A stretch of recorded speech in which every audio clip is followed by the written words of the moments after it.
Welcome to BIA, Canada's top black media provider. Whether you're looking for shows on fashion, art, music, or simple lifestyle, we bring you the best content the black community in Canada has to offer and so much more. And better yet, do you have an idea for a project you'd like us to help you with? We provide equipment, studio, and office space, as well as a team of dedicated individuals to help you bring those ideas to life. So don't wait.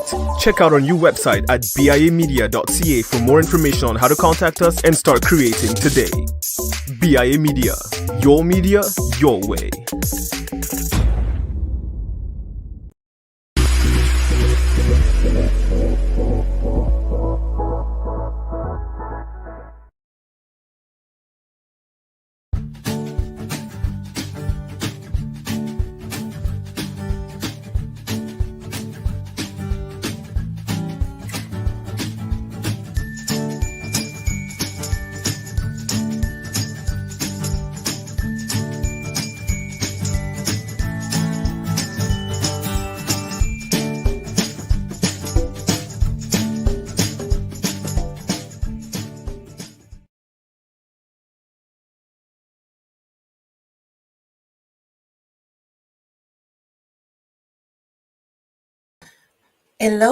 Hello, and welcome to Getting Real with Paula. My name is Paula Alphonse, and tonight we are speaking about shameless self-love with Helle Rosted, the shameless self-love diva herself. And yes, you too can learn how to truly love yourself without any guilt or any shame.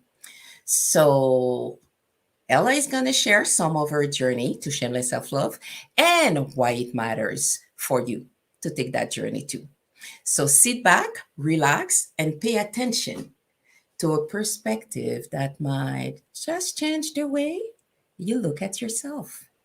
So, good evening, Elle, and thank you for joining us on Getting Real with Paula. Thank you, Paula, and nice to be here. Thank you. So let's start by asking you to maybe introduce yourself. Give us a little bit of information about who you are, what you do, and all of the good things.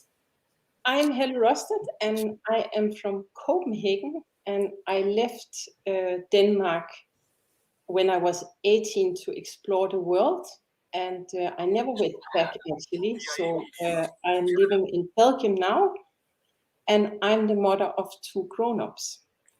Oh, that's nice to know. So let's start going and give me a little more details as to what has been your career journey and what led you to become an entrepreneur. Well, first of all, it was a long journey. I'll just say first that I am an advocate on self-love, helping women to consciously and shamelessly love themselves by combining nature, health, and balance, because that's three factors which are really important in our lives. And how did I start my journey? I think that the reason why I really like this issue and to work with this issue is because when I was a child, I had a dream of really creating something that could help others to feel better about themselves. And I think that it came through my own experience entering this world as an unwanted child. And when you are not loved, you will always seek love somewhere else. And that was really where it all started. Okay. Uh, that's a good, huge piece you just dropped on us. This thing about feeling not loved, and it starts from the moment we're young. So what you experienced back then actually travel with you throughout. You have a particular message you actually want to share with women at large. Can you expand a little more about what shameless self love is and how it separates from the other kind of love? Yeah. Well, I think love is everything, and we are looking for love. We search for love, and often we don't find it. And I look at it a little bit like three sorts of love. We have the ego, so acting out of ego. And that's mostly when we are insecure and we are afraid to be vulnerable and really show who we are. So then we wear a mask, because then we don't, we don't have to just be ourselves, but then we're not authentic. And when we get a little bit further on in life, we do realize that we should be proud of what we have achieved and dare to be proud of ourselves. But that's also not self-love. It's all things which are happening outside ourselves. And shameless self-love, to me, is when you have come so far that you really can connect with this one, yourself, and connect with your heart and your mind and your soul. And no matter what happens around you, if your whole world is crumbling, you can always check in with yourself, and you can still feel comfortable because there's love in there. And I think when you have found that kind of balance, the true balance, that is shameless self-love to me. I'm hearing you, and what I'm thinking is that in most societies, women are raised to be nurturer, caretakers, and sometimes they're just left with that underneath message that you have to earn love, and that attention needs to be put into doing something to get the love back. So, is that what you're referring to when you're saying moving past the ego and that sense of, okay, gotta do this? Explain a little more for me. I think that for many of us, a lot of things happens when we come into this world. We are full of love. We are new here, and we are babies, and we just bounce ahead, and then we are put down a little bit because we should take it easy. We should not stretch ourselves too much, because we could be a little bit too much for others. We could even be a threat if we love ourselves too much. And I think that you very often see already in the young years of men and women, when they are in the teenage years, they already struggle to find out. A lot of teenagers I see, they already have problems with really loving them, because they have to find their identity. And we are so busy with the external world, and everything. We have access to everything today. We can go and get our nails done, and we'll see it right away. But really, to love ourselves, in many countries that's not done. You just don't love yourself. You love other people, but not yourself.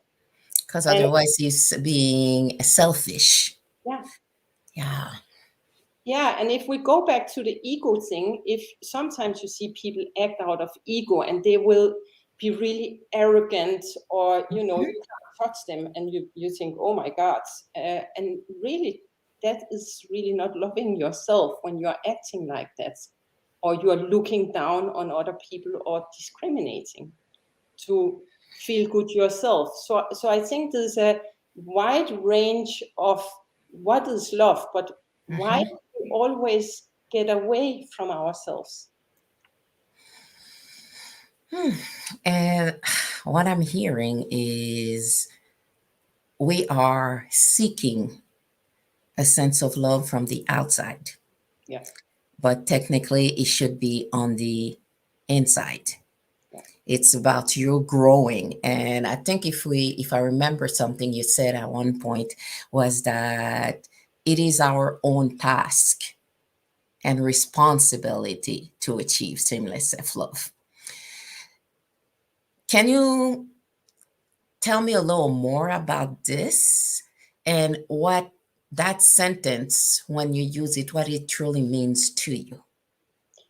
Yeah, I think that we all have one responsibility, and that's ourselves. We have the responsibility of raising our kids if we have them, or taking care of our animals. But really, when it comes down to you, only you can feel what you feel, and only you can live your life. And what I just said about expecting to be loved, we sometimes just expect that love comes to us and someone will see our words. Mm-hmm. But if we don't see our words, how can someone else see it? And if I think a lot of the way that we live today is the fault of this, actually, because if we look at social media, if we look at marketing, and even in some foods that we eat, we are constantly busy with getting away from ourselves, giving our attention to everything else. What happens over there? Oh, listen to this. So we are constantly busy out here, but it's here that we have to be inside. If you think of it like a house, this is your house.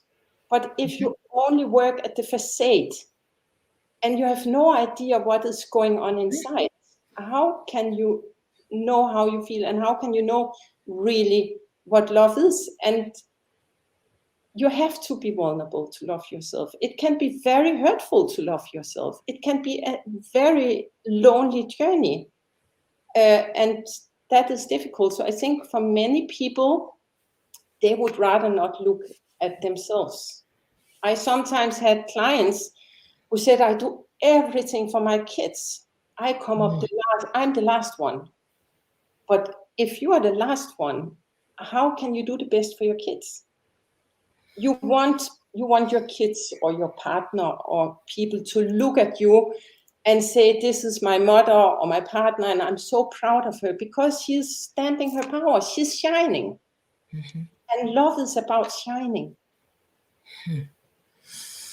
I like what you're saying. Can you maybe walk us through, how did you get to that stage? Yeah. What were some of the things you did? What was the tipping point for you?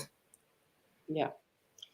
Well, actually, it goes a long way back because I live alone since I was 14, and that's very early, of course, for someone. And it was also troublesome. So I went through some trouble.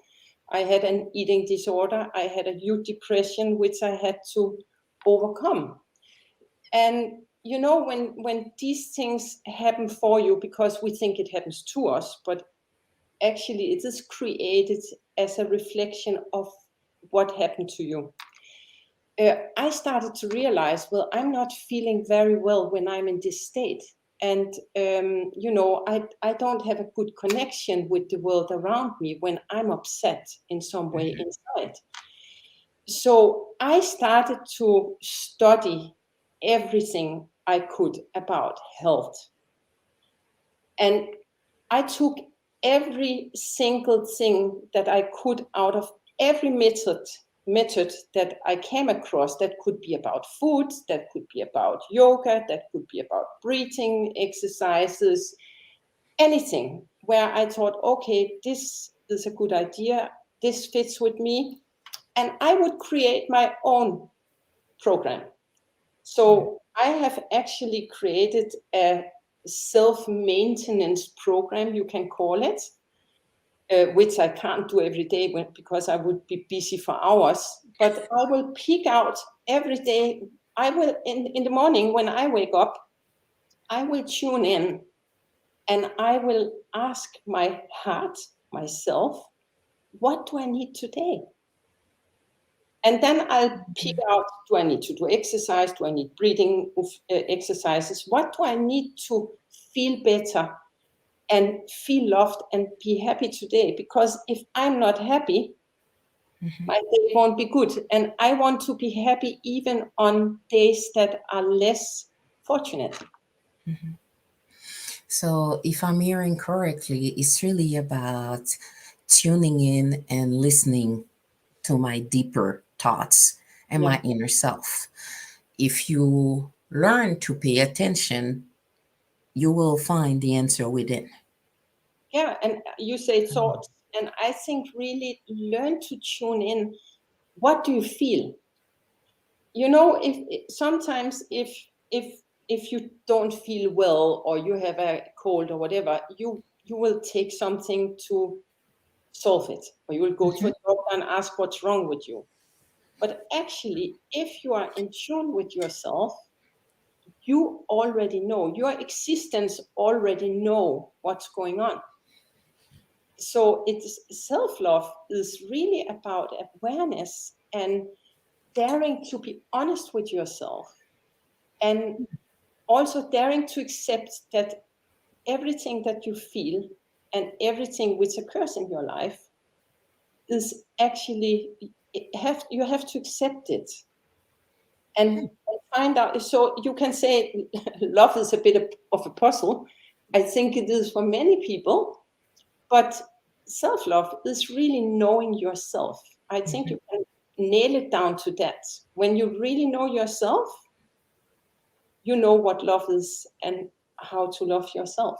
And Can you give us some concrete tips as to how can one start getting closer to that shameless love? How do I know, pay attention? How do I connect with what needs to be informed, in what needs to inform me? I think that the first thing you have to do if you want to love yourself, because not everyone wants to or is interesting to go the whole way, because it is a transformation and it takes time. Mhm. So it's like getting to know someone else. If you want to know someone else, you will invest time in them and you will be interested. Mhm. And it's the same with yourself. You have to be interested in you and spend time with you. And I think the really concrete tips is to start to listen to, how do you speak to yourself? How do you carry yourself? And how do you treat yourself? Many of times people, they will talk bad to themselves if something happens, silly me, or I'm an idiot, or Mhm. just have a look at how are you generally talking to yourself. Because we live in a world where I think most of us know about the law of attraction, and already when you look at how you treat yourself, many women, they don't like their nose or their breasts or whatever. There are certain parts that they really dislike.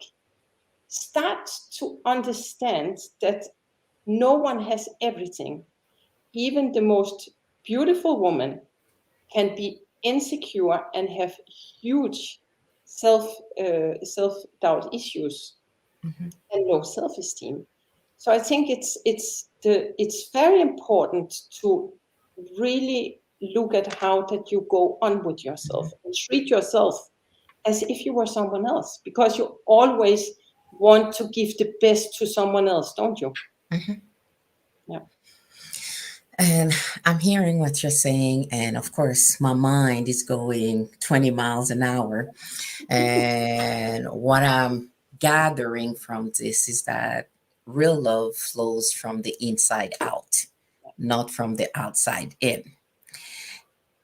It's also a process, and that process requires me to stop and pay attention to what it is that I do, to myself, with myself.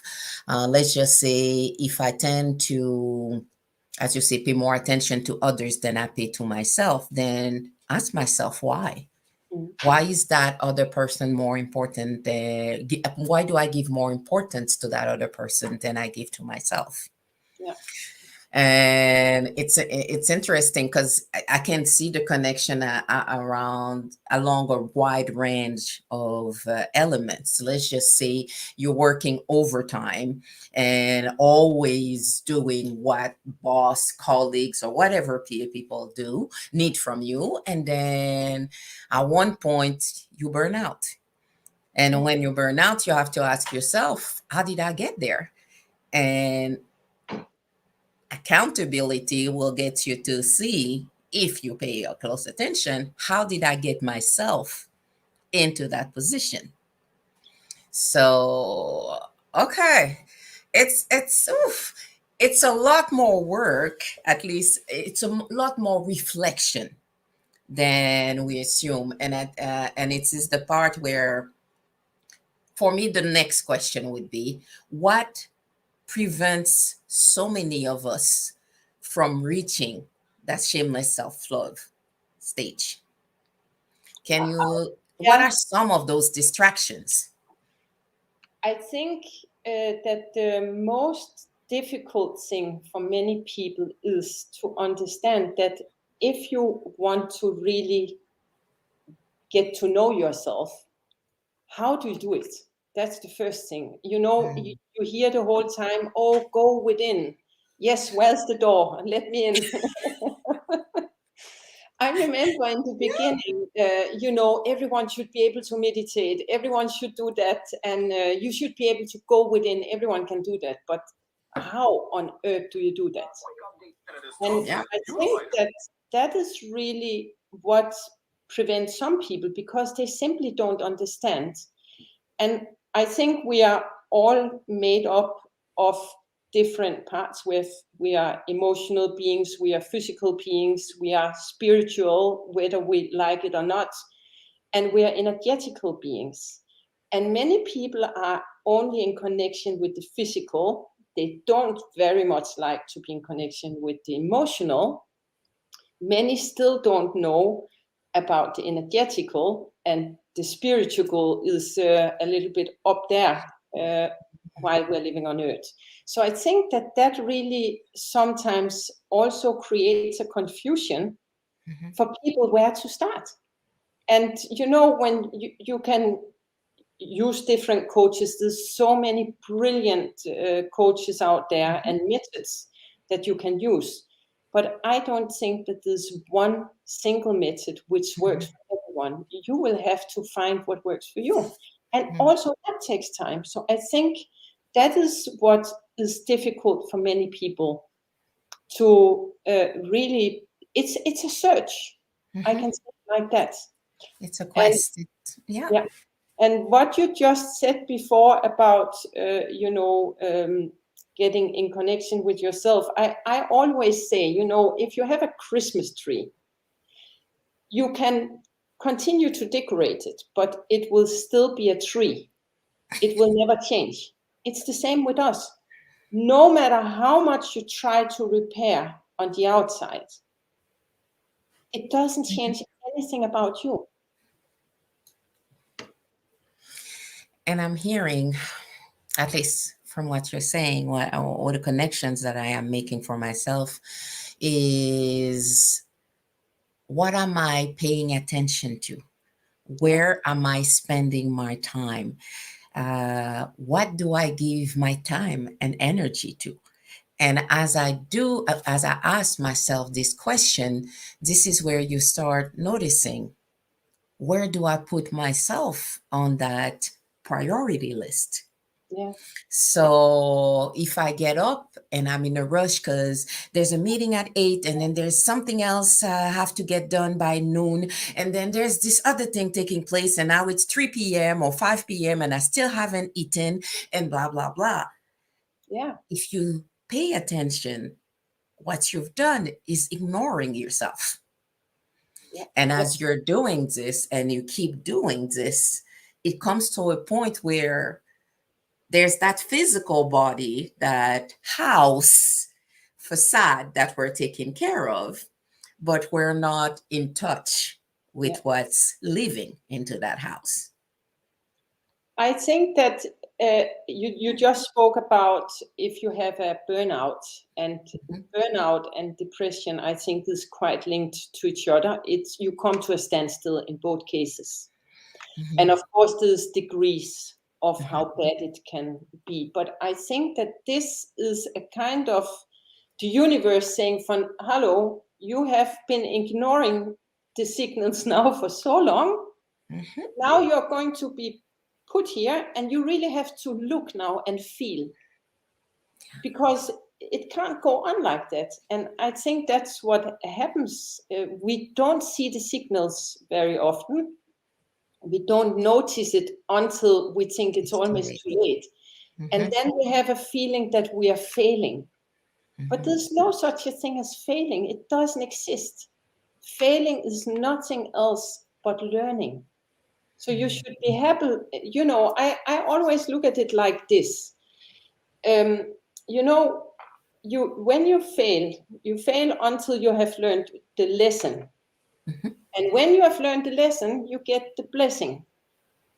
And that's the way it works. And it's all about mastering your attention as well. Like you say, I don't know if you have noticed, I have the idea that the time is going faster, and maybe it's because I'm older, I don't know.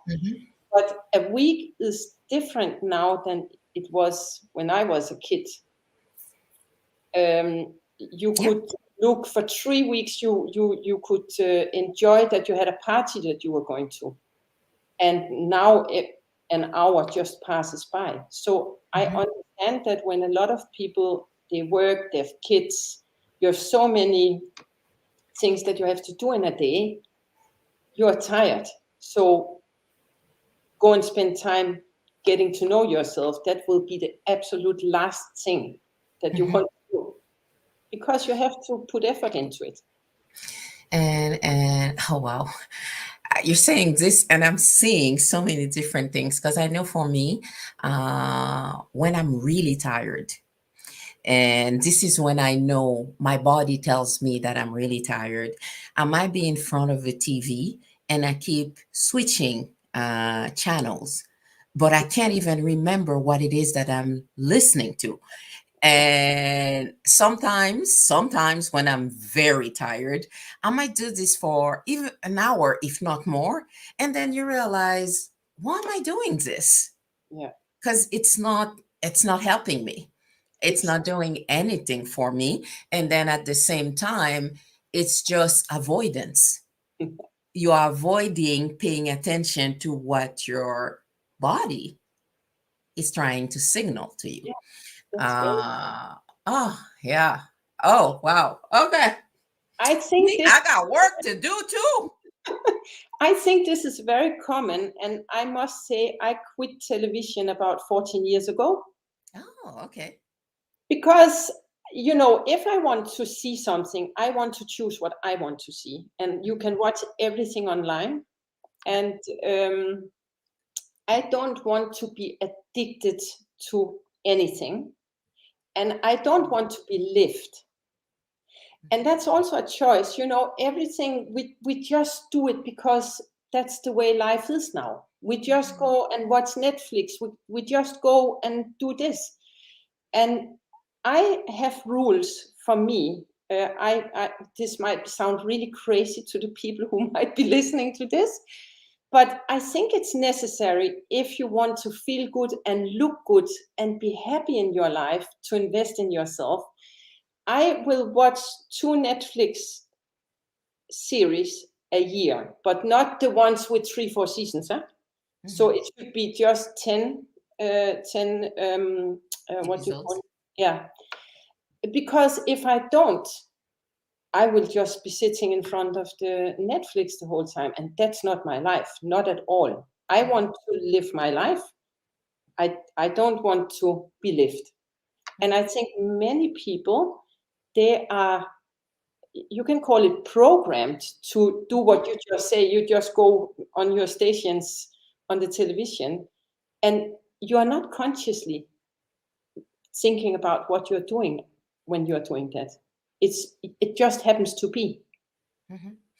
And it's meant to be entertainment, and I think that you touched something for me from the perspective they're saying that too much screen time is not good for us. It's not good for us in a sense of lack of exercise, but it's also not good for our wiring.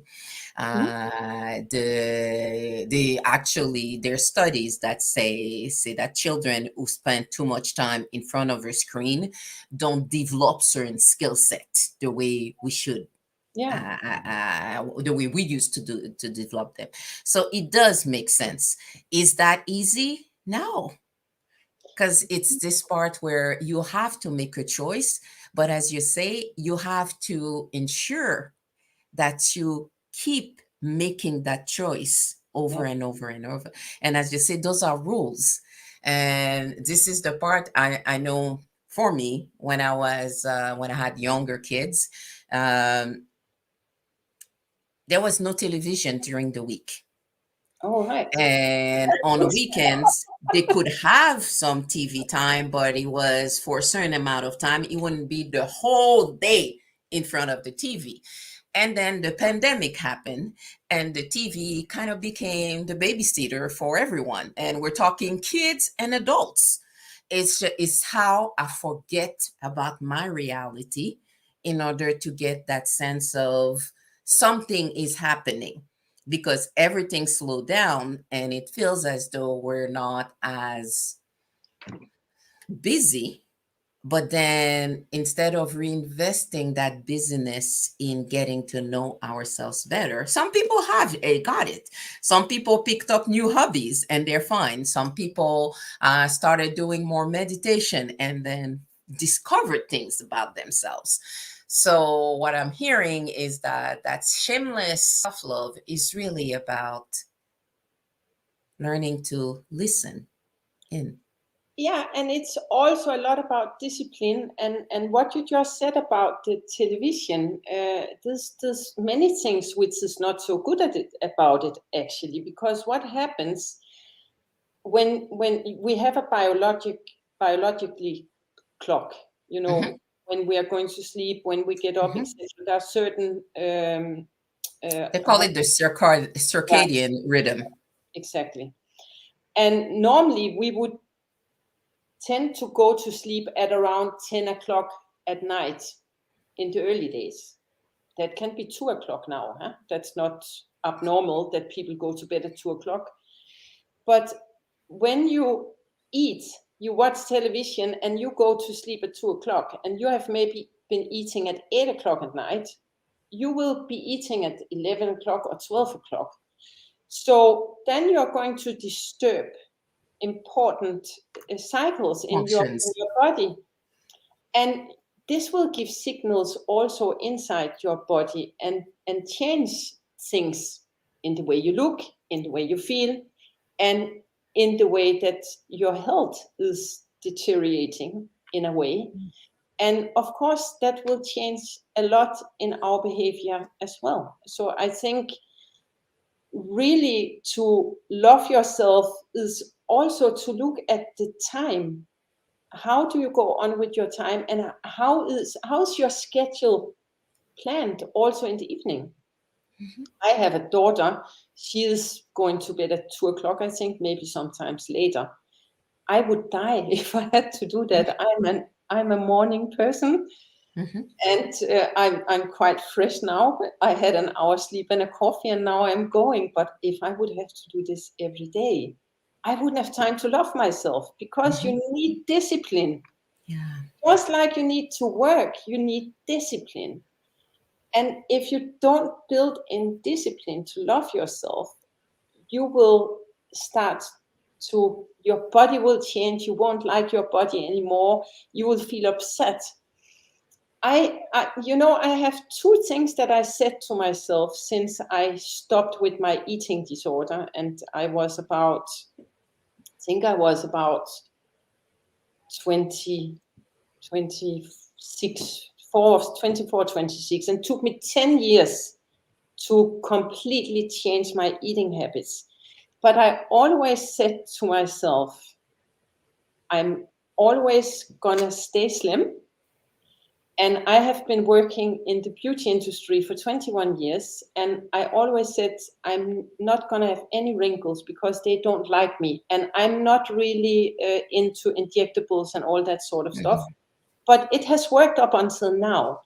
So really the discipline and what you tell yourself and the time that you invest, if you are willing to do that, and you are willing to learn, and also to see that sometimes, when you change the things, everything you need to change, you need to give it a time, and you can't change everything at once. That's not possible. So I And I think, think as a society, we've become impatient in terms of seeing result. yeah, And this is the part where everything seems to be immediate gratification. So those are the reason why those crazy diets, you do something for a month, you eat just that, and then also then you be all yeah, slim. But that's because you didn't eat anything that was nutritional for yourself. Anyway, so let's not even go into that conversation, but it's really that sense of we want everything right now. yeah, And when it comes to investing time and energy, this is where we might do it for other people, but we have a harder time doing it for ourselves. yeah, So, and that's what you say, the lack of self love. yeah. You've touched on it a little earlier. You talked about your rules, but I want to go explore a little more when you talking about either self discipline, but also the sense of boundaries. What are some of those boundaries that you've implemented for yourself, whether it's in your personal or your professional life, so that it creates more space for you to grow and be more of the person you know you're meant to be? I think that one thing which was really important for me was to learn to forgive, especially forgiving myself, but also forgiving certain other people's, because we create boundaries in our lives the whole time. But if you don't forgive what happened or what you went through, how can you create boundaries, and are you creating healthy boundaries? So it's when I really understood that if you use forgiveness as a tool, you can move mountains. And it's very important, when I started to forgive myself, I started to enjoy my own company as much as I enjoy the company of others. And that was for me really a sign that I was on the right path. Because if oh, I love to be with this person, or I like to be with them, but no, I like to be with me. Even in the pandemic where we went through, I was living isolated for a long time. I don't mind, because I will always choose to do what I like to do. Even if you prevent me, I'll search other things. I'm very much in contact with nature, and I actually do a course, a 3-year course on Celtic trees. So we were just talking about what tools do you use. I think if you have a boundary that you will not use anything out of the past, because only what we know now is good, the research from today. I think if you're willing to look a little bit further and see that you can use things like trees and nature to heal and to grow in a faster way, yeah, I think that really created some boundaries for me, that I said, from like the television and that sort of stuff. No, that's a boundary for me. I want to be a natural person. I want to be in tune with nature. I want to love myself, and I want to be in tune with myself. But it has nothing to do with feeling better than anyone else. I think technically it's a bit of self-survival, Yeah, and that's the part where uh, as a machine, our body is all about self-survival. And when I start working with my body to ensure that it has everything it needs to function the best way possible, then this is where you get to that sense of shameless self-love. So no, I'm not going to put sugar in my body, or I'm not going to put XYZ. Those are choices, and at the same time that requires me to make some sacrifice, yeah, and that's where that discipline comes in, as you're saying. yeah, absolutely. And still, I think, like you talk about the sugar, you should not be an extremist in any way in your life. I don't think so. I mean, to say, personally, I don't like to belong to something, not to a way of eating, not to a religion, nothing. I eat meat rarely, but I'm not a vegetarian. So I Mhm. think it's about not labeling. Also, be careful to label yourself. Be open and be reasonable. I think that is very important. Thank you, thank you, thank you. uh if you had one key message you want to leave with our listener, what would that be? Start to love yourself and look at yourself and realize that you are more than what you see in the mirror. I think that would be my absolutely key message, because the more you love yourself, the less love you need. But I also think that one message I would give was stop being critical. Yep. I was making the comment, and I've been doing this for years, never paid attention to it. Let's just say you meet someone and they say, "Oh, you have gorgeous earrings." And then I have to go feel the earrings in order for me to remember what it is that I've paid. But it's the same thing for the glasses, it's the same thing for the lipstick, because comes a point where you're in front of a mirror but you're actually not looking at yourself. You're either looking at the clothes you're wearing, you're either looking at does it match whatever it is vision that you have in your head, but you stop paying attention. So that critical element where you when you spend too much time looking at yourself, you start seeing those things you don't like, so you kind of stop looking at yourself. And that's the part where noticing that pattern, noticing what it is that you're doing to yourself, and start debating, is there a message that I'm trying to hear, that I should be trying to hear? I Yeah. know one of the few things I remember, don't know if you know, but my mom passed away Oh, I'm sorry to in hear. 2020. Oh, And I remember her every single time she would see me, and she would tell me, "Why are you letting your hair go gray when you could look, you're my daughter, but now you look like me, like an older person." she And should be proud. I know, and I remember when what I was telling her is just, I've earned my gray. It's Yeah, been a journey, and I feel blessed that I have had a good journey. I'm not going to pretend it was easy. That's not what I'm saying. no. But it's being able to love yourself at every single stage Yeah. of your journey. Yes, absolutely. Whether I still need to lose a few pounds, whether I wish I could look like I did when I was 20, but it's not there no more.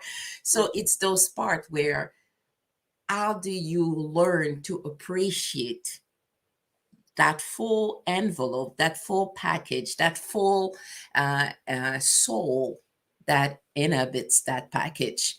And that's shameless self love. I actually think that many, if you look at young people today, and young people, I mean, for me, 40 years old, I'm still young. So, I mean, Mhm. you know, when people turn 30, they think they're old. I watched someone on YouTube last week, and I don't know how old he is. I would reckon he's somewhere begin 30. And he actually said, when I was young, you know, this and this. And he said, now that I'm an old man, and I was like, what? No. So I think that what happens very often is that we connect ourselves with a number. Mhm. And like you say, with your gray hair, if you put a number on yourself, you will age much quicker. I am Mhm. ageless, but I'm walking around here already 56 years. But that's not me. That's just the time that I'm walking around here. That's Mhm. not my age. I might be a couple of 100,000 years old. Who knows? You Mhm. know? And I think that as well is something which I would also say as a message. Stop making you your age. You're not your age. You're you. Yeah. You know, I think that's one very important thing, because where your attention goes, energy flows. Mhm. And that's in every aspect of life, in life, that's in business, that's in Mhm. self-love, that is in getting older. And if you don't want to get old quick, you should not be your age. You should just be you. And That's don't give too much attention to these things. I think that's also something. And you just said, you know, when we look at ourselves, we don't like this. Sometimes you have people, and they will come up and they will say, "Oh, but you gained a couple of pounds, or you know, are you tired today?" And you will go like, "Oh, did I?" You go and look in the mirror, and you think, "Oh my God, yeah, these trousers, they're a little bit tight." So on what your head. is the law of attraction just goes, kicks right in, and it will say, "Oh, you want some more pounds? All right, I'll fix it." So I'm gonna remember that one, and this is the part where I've heard that quote before, but I've never used it in that context. But where attention goes, energy flows. Always, always. Okay. Okay. So how can people get in contact with you or hear some of the things you're doing? Well, they can connect with me on LinkedIn. I'm active on LinkedIn, and I think that's a great platform. I'm also active on Facebook. I have a community. It's called the Shameless Self-love Club, but Mhm. it's actually going to change shortly. But they can connect already there. But it's going to change to be the Shameless Self-love, the Conscious Self-love Circle. It's gonna be. Mhm. And they can also go to my website, shamelessselflove.com, Mhm. and there they can download my free ebook, The Oh, Fastest Way to Shameless Self-Love. okay. Thank you. Thank you. Thank you for the gift. And Also, yeah, also, if I'm allowed to, I would also, if any one of the listeners think, oh, well, I really have an issue, or I don't love myself enough, or I would like to know how I can do it, they can book a free one-on-one session with me as on well. the your website. Yeah, Okay. Thank you, thank you, thank you very much, Elle. I know my brain is tickling. It's all over because this is not exactly what I had in mind when I was thinking shameless self love, and I'm thinking, you are on a good path because it is about getting to the end of the journey and having no regrets. And in yeah, order to have no regrets, it shouldn't be because, oh, I watch all the reruns of whatever else on Netflix. I want to remember things that happen in my life yeah. about me. I think many people, when they get to that stage, they say, if I could have done it differently, I would. Mm-hmm. Well, so you want to start doing it differently now so No. that you don't have to. And Yeah. when you get to that stage, you should be able to say, I am so happy that I invested in this one and that I got to know this person, this beautiful person here inside of me. That might be the most beautiful person that you will ever meet. Don't waste it. Don't waste your time. Thank you. Thank you. Thank you. Thank you so much, Paula. And I know you stretch my perspective. I don't know about the people who are listening, but I know it hasn't dropped on deaf ears. So, okay. Well, I evening. hope that some people got inspired to really start to love themselves fully, because that's why we're here. Thank you. Thank you, Paula.